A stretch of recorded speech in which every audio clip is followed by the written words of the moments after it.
5 दिवस होऊन देखील मात्र आदिवासींच्या विषयावर कुठला तोडगा निघालेला नाहीये. मी आता आदिवासी विकास भवन येथे खरं तर यांची प्रमुख जी मागणी आहे बाह्य स्रोत पद जी आर रद्द करा अशी त्यांची देखील प्रमुख मागणी आहे आणि ही मागणी पूर्ण न झाल्यामुळे आता आदिवासी बांधवमध्ये मोठा आक्रोश आपल्याला या ठिकाणी दिसून येत आहे. आपण बघू शकतो आदिवासी विकास कार्य भवन येथे मोठ्या प्रमाणात आदिवासी बांधव एकत्र आलेले आहेत. यांचा आक्रोश आपल्याला या ठिकाणी दिसून येत आहे.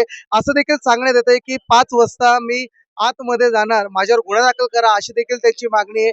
या ठिकाणी आपण बघू शकतो पोलिसांचा मोठा फौजफाटा या ठिकाणी आपल्याला दिसून येत आहे.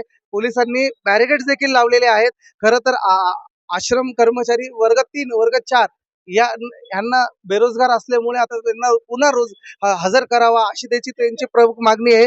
मात्र या ठिकाणी सत्ताधारी आमदार देखील या ठिकाणी आले होते, नरहरी झिरवाळ, हिरामन खोसकर. मात्र 3 तासातूनही तोडगा निघाला नाही. त्यामुळे आता आदिवासी बांधव मध्ये आपल्याला मोठ्या प्रमाणात आक्रोश दिसून येत आहे. न्यूज वर्ल्ड मराठी 24 नाशिक, प्रतिनिधी प्रकाश धुर्वे.